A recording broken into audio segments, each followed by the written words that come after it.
Assalamualaikum warahmatullahi wabarakatuh. Oke teman-teman, kali ini kita kedatangan servisan charger. Dan ini charger yang biasa, ini yang harganya murah dan banyak dijual di pasaran. Nah ini punya teman saya, cuma beberapa kali dipakai, ternyata dia sudah rusak dan dia kasih saya. Dia minta coba diperbaiki. Oke, langsung saja kita akan coba tes dulu. Di sini saya ada colokan dan ini menyala ya.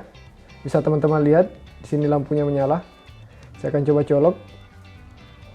Sini saya akan coba tes menggunakan modul charger. Bisa teman-teman lihat, di sini untuk modulnya dia tidak menyala untuk lampunya. Dan jika chargerannya normal itu dia seperti ini, lampunya menyala. Tapi untuk yang cas satu ini dia tidak bisa.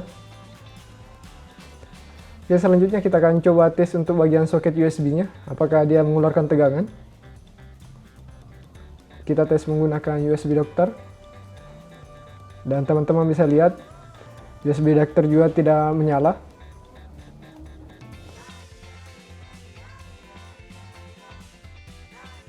Oke, langsung saja kita akan bongkar casnya. Kita akan lihat untuk mesinnya. Pertama kita akan congkel dulu bagian atas yang biru ini. Kita congkel.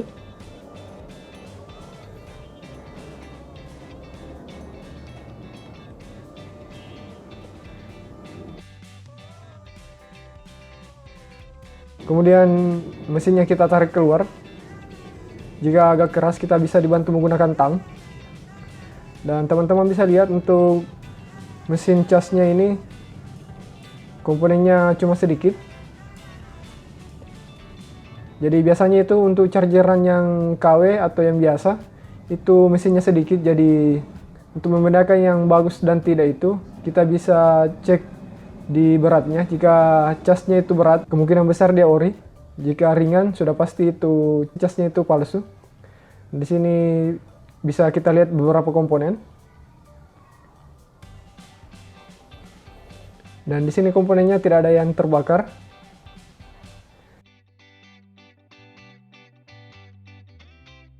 Dan di sini terdapat IC. Ini IC yang mengontrol untuk output dari trafonya. Dan di sini saya punya modul charger yang biasa dijual di online. Ini saya beli harganya 2000 dan untuk IC-nya itu sama. Bisa teman-teman lihat. Dan komponennya itu juga mirip-mirip.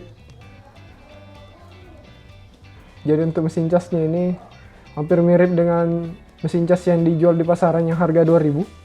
Dan jika teman-teman ingin membeli mesin cas yang sama seperti punya saya, bisa cek di deskripsi, nanti saya pasang linknya.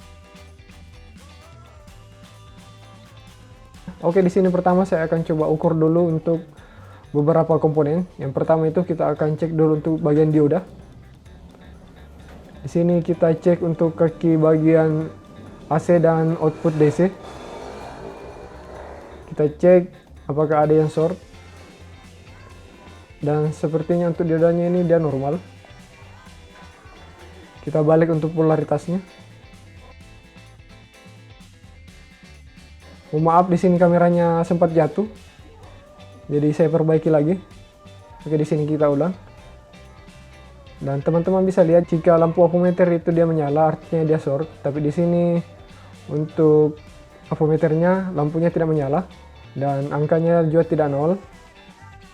Bisa teman-teman lihat di sini saya tukar untuk kabel probe-nya. Dia masih tidak short. Oke, saya cek lagi di dioda yang lain.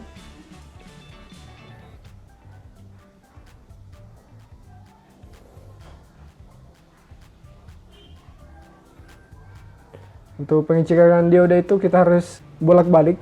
Jika nilainya tidak sama itu artinya normal.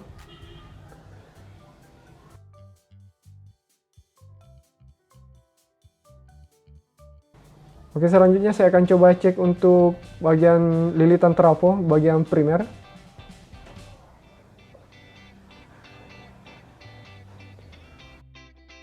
Oke, untuk yang di tengah ini sepertinya tidak terhubung, mungkin bukan jalurnya. Mungkin cuma dihubungkan menggunakan dioda. Karena jika saya balik, dia menghasilkan nilai.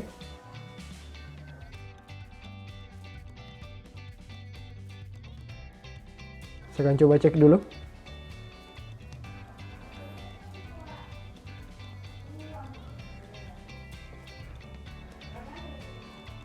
Di sini saya akan coba cek yang ini. Ternyata yang terhubung itu yang sebelah sini. Dan ternyata untuk bagian primer dia masih terhubung. Kemudian untuk sekunder dia terhubung juga. Karena kita tidak menggunakan SR meter, jadi kita cuma bisa memastikan terhubungnya apa tidak. Normal lilitannya atau tidak kita belum tentu tahu. Jadi di sini saya akan coba ganti saja untuk IC kontrolnya. Saya akan coba ganti dengan mesin yang pernah saya beli.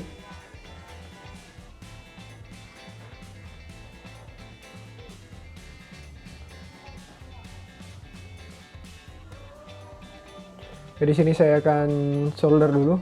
Sini pertama saya akan berikan timah di bagian kaki-kaki IC-nya.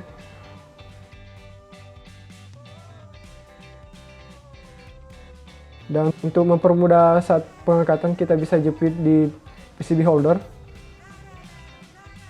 Di sini saya tambahkan timah, berikan timah yang cukup banyak sampai menutupi semua kaki-kakinya.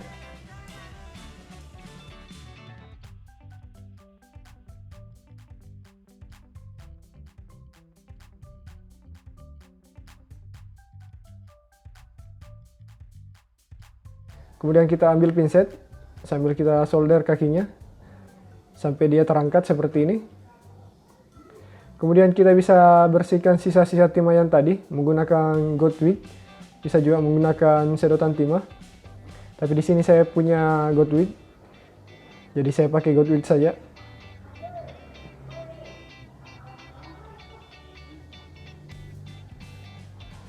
Selanjutnya kita bersihkan menggunakan thinner.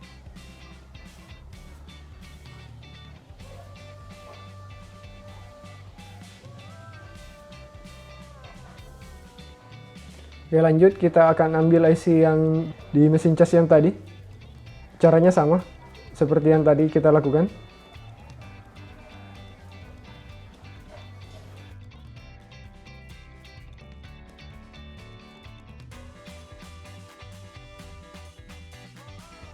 Tapi di sini IC-nya agak sulit terangkat, sepertinya dia dilem.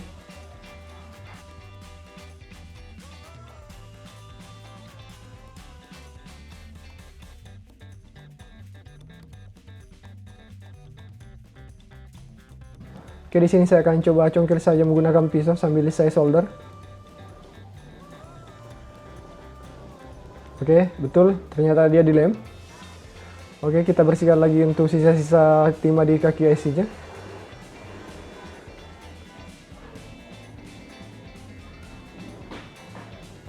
Kemudian kita pasang IC-nya di mesin cas yang tadi. Sebelum pemasangan, kita beri dulu timah di salah satu kaki untuk IC-nya di bagian PCB. Kemudian kita pasang IC-nya.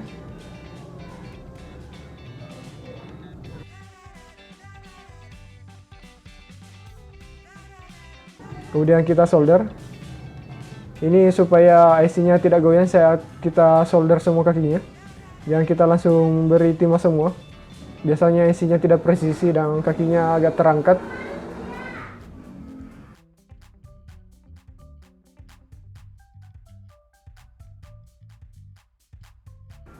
Oke, di sini saya solder semua kakinya, kemudian saya bersihkan.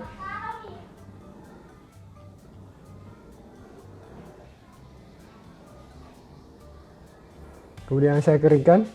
Oke, kita akan lanjut untuk pengetesannya. Saya akan pasang di kepala chargernya.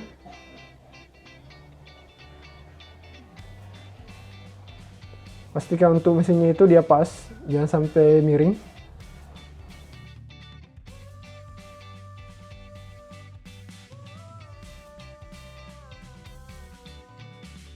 Oke, kita akan coba colok.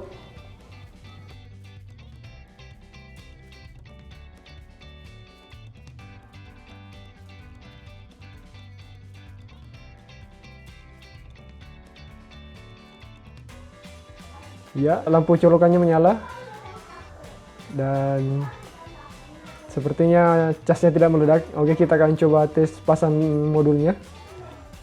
Kita akan lihat apakah dia sudah mengeluarkan tegangan.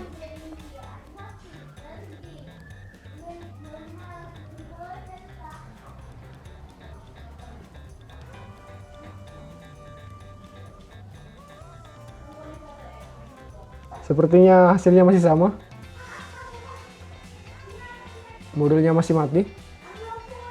Artinya untuk tegangan output 5 voltnya itu dia tidak keluar. Saya coba pakai USB dokter.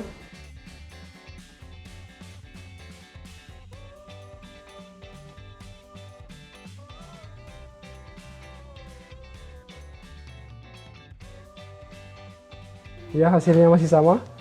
USB dokter juga tidak menyala.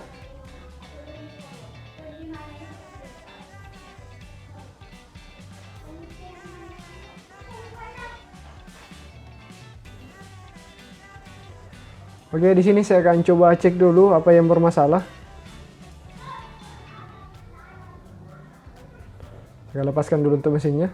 Saya akan cek komponen yang lain lagi. Oke teman-teman, ternyata setelah pengecekan semua komponennya ini normal, dan di sini saya pastikan bahwa yang bermasalah itu bagian trafonya. Dan untuk trafonya ini saya tidak punya untuk stoknya.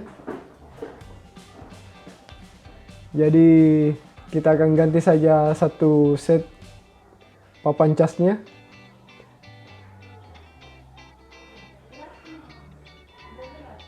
Dan kita akan kembalikan IC yang sudah kita copot tadi. Jadi jika teman-teman berpikir terus, apa gunanya kita buang-buang waktu untuk cek semua komponen padahal ujung-ujungnya ternyata kita ganti satu set untuk papan casnya. Sebenarnya yang paling penting di sini adalah kita dapat pengalaman. Jadi teman-teman tidak usah kecewa jika kita tidak berhasil, karena biasanya itu kita dapat sesuatu yang baru. Oke, di sini saya coba pasang untuk modulnya, ternyata dia tidak cocok karena untuk ujungnya ini dia terlalu besar.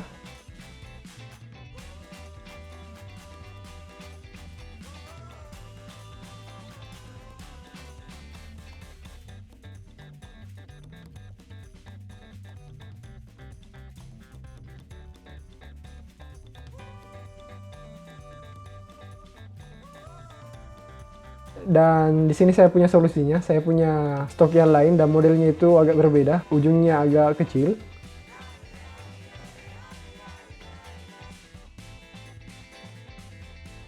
Di sini saya akan coba tes apakah dia cocok.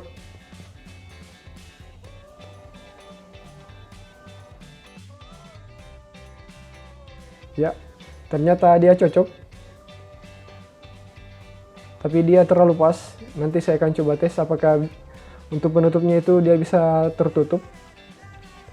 Oke, sebelum pemasangan di sini saya akan lepaskan dulu untuk konektor USB-nya, karena untuk konektor USB-nya tidak bisa kita pakai. Jadi saya lepaskan saja. Bisa saja suatu saat nanti kita butuhkan. Jadi kita lepaskan saja. Kita akan pakai untuk kabelnya saja.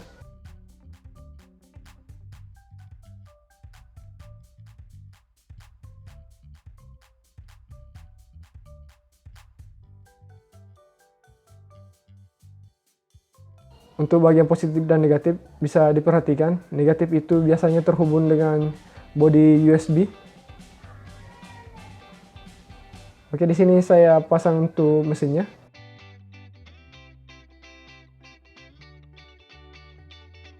Kemudian saya akan coba tutup. Ternyata dia pas. Sini saya akan coba tes lagi. Kita akan tes seperti tadi. Kita akan pakai modul chargeran baterai. Ini yang pakai protektor.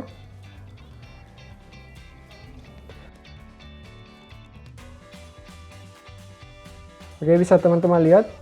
Untuk lampu LED-nya dia sudah menyala.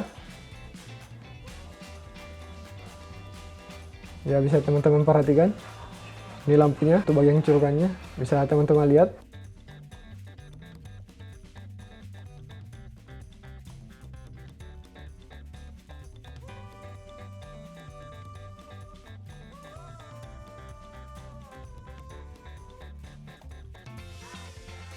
Ya bisa teman-teman lihat tuh chargerannya ini dia sudah normal.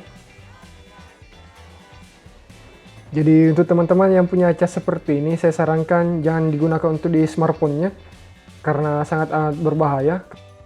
Kemungkinan untuk cas seperti ini dia tidak punya sistem proteksi. Jadi lebih baik menggunakan cas yang ori. Oh iya, untuk pengecekan awal sebenarnya itu kita harus cek dulu untuk bagian resistor di bagian fuse. Biasanya itu nilainya 10 ohm. Tapi untuk cas seperti ini dia tidak ada resistor. Jadi jika teman-teman punya pertanyaan bisa tulis di kolom komentar. Jangan lupa like dan subscribe. Assalamualaikum warahmatullahi wabarakatuh.